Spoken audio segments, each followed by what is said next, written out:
Halo semuanya, pada video kali ini kita akan belajar biologi mengenai pertumbuhan dan perkembangan.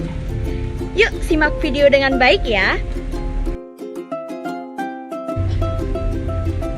Video pembelajaran ini disusun oleh kelompok 1 kelas 12 MIPA 1 dengan nama-nama Ida Ayu Sapta Pratiwi, absen 19, Nikadek Alina Seira Saraswati, absen 20, Kadek Yunita Putri, absen 25, Niketut Ayu Mary Lasmini, absen 26, Niluh Komang Ayu Miranti Paramita, absen 28, Niputu Ayu Widiantari, absen 31, dan Niputu Santi Iswari Anjani, absen 34.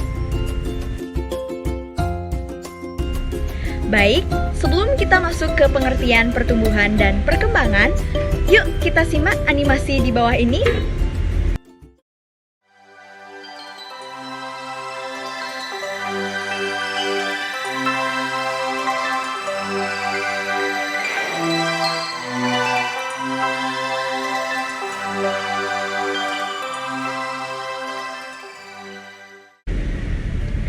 Berikut adalah animasi mengenai tumbuhan-tumbuh kacang hijau. Pertumbuhan merupakan proses berdampak tinggi, volume atau massa tubuh pada makhluk hidup yang bersifat kuantitatif atau bisa diukur dan dihitung dengan angka.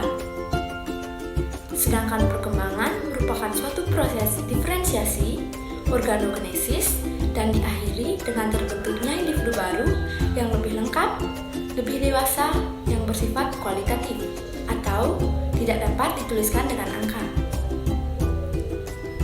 Pertumbuhan mengalami suatu proses yang disebut proses perkecambahan, dan setelah perkecambahan, tumbuhan akan mengalami proses tumbuh dan berkembang. Perkecambahan adalah proses awal pertumbuhan suatu tumbuhan, terutama pada tumbuhan berbiji. Dalam proses perkecambahan akan dimulai setelah menyerap air dari lingkungan sekitar. Umumnya, air yang masuk ke dalam biji akan memicu hormon dan enzim untuk bekerja, sehingga embrio dalam biji mulai tumbuh. Selanjutnya yaitu tipe perkecambahan. Tipe perkecambahan dibagi menjadi dua, yaitu tipe perkecambahan hipogeal dan juga tipe perkecambahan epigeal. Yang pertama yaitu perkecambahan hipogeal. Perkecambahan hipogeal adalah perkecambahan yang kotiledonya tetap terpendam di bawah tanah. Contoh perkecambahan hipogeal bisa dilihat di tumbuhan monokotil seperti pada jagung dan kelapa. Yang kedua yaitu perkecambahan epigeal. Perkecambahan epigeal adalah perkecambahan yang kotiledonya bakalan naik ke atas permukaan tanah. Nah, perkecambahan epigeal ini hanya terjadi pada tumbuhan dikotil, khususnya pada kacang-kacangan. Contohnya yaitu pada kacang merah dan juga pada kacang hijau. Biji setelah berkecambah akan mengalami proses pertumbuhan. Pertumbuhan primer. Pertumbuhan primer terjadi karena adanya aktivitas sel-sel meristem yang banyak ditemukan di ujung akar dan ujung batang. Sel-sel meristem merupakan sel yang belum terdiferensiasi dan aktif membelah. Ujung batang memiliki 3 bagian utama, yaitu meristem apikal, meristem aksiler, dan primordial, yaitu bakal daun. Meristem apikal terletak di ujung batang, sedangkan meristem aksiler berada di ketiak daun. Meristem aksiler berfungsi untuk membentuk cabang dan bunga. Khususnya tumbuhan monokotil ditemukan meristem interkaler yang berfungsi untuk pemanjangan batang dan pertumbuhan kembali. Daun yang mengalami kerusakan. Pada ujung akar terdapat 3 daerah pertumbuhan yang terletak secara berurutan, yaitu yang pertama, daerah pembelahan, proliferasi, yang kedua, daerah pemanjangan, elongasi, yang ketiga, daerah diferensiasi. Dan ini adalah 3 daerah pertumbuhan yang terletak secara berurutan pada akar. Pada daerah-daerah tersebut memiliki ciri-ciri sebagai berikut. Yang pertama, daerah pembelahan atau proliferasi. Di daerah pembelahan, sel-selnya aktif membelah sehingga ukuran selnya kecil dan jumlahnya sangat banyak. Pada daerah pemanjangan atau elongasi, sel-selnya tumbuh memanjang, ukuran selnya membesar, terjadi peningkatan laju pembentukan vakuola dan pembentukan dinding sel baru. Dan yang terakhir, pada daerah diferensiasi, sel-sel mengalami spesialisasi struktur dan fungsi menjadi jaringan yang lebih kompleks. Misalnya, epidermis, korteks, empulur, xylem, phloem, dan sklerenkim. Selanjutnya, ada pertumbuhan sekunder. Aktivitas dari kambium pembuluh atau kambium vaskular atau meristem lateral menjadi penyebab dari terjadinya pertumbuhan sekunder ini. Kambium terletak di antara xylem dan phloem pada batang.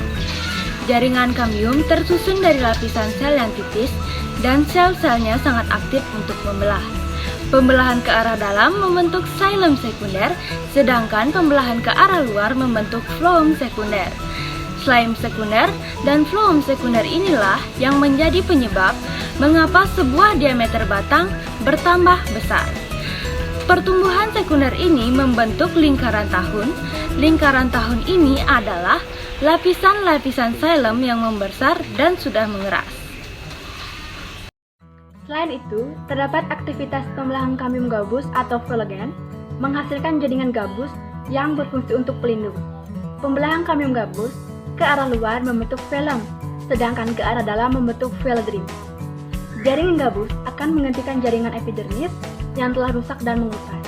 Lapisan gabus, kambium gabus, serta phloem sekunder bersama-sama membentuk kulit kayu. Pada tumbuhan monokotil tidak terjadi pertumbuhan sekunder karena tidak adanya kambium, sehingga batang monokotil tidak membesar atau tidak mengalami pertambahan diameter batang. Contohnya, batang jagung. Semakin tua, batang jagung ukuran batangnya tetap sama, tidak bertambah besar karena tidak adanya kambium. Pangan.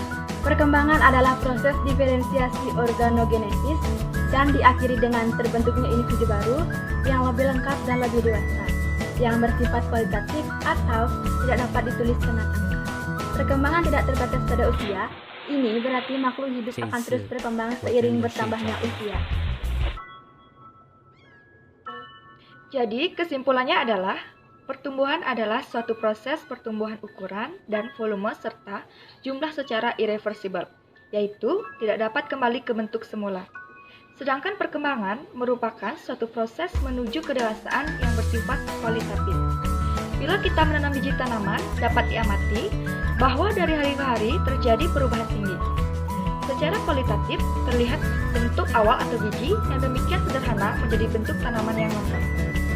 Sederhana menjadi bentuk tanaman yang lengkap, faktor eksternal atau lingkungan yang berpengaruh adalah iklim, tanah, dan biologis. Faktor internal atau dalam terdiri atas faktor intrasel, yaitu sifat dari induknya, dan faktor intrasel, yaitu macam-macam hormon antara lain auksin, giberlin, sitokinin, asam absisat, ethylin, asam formalin, dan kalin. Sekian video pembelajaran biologi dari kelompok 1, kelas 12, MIPA 1. Sampai jumpa!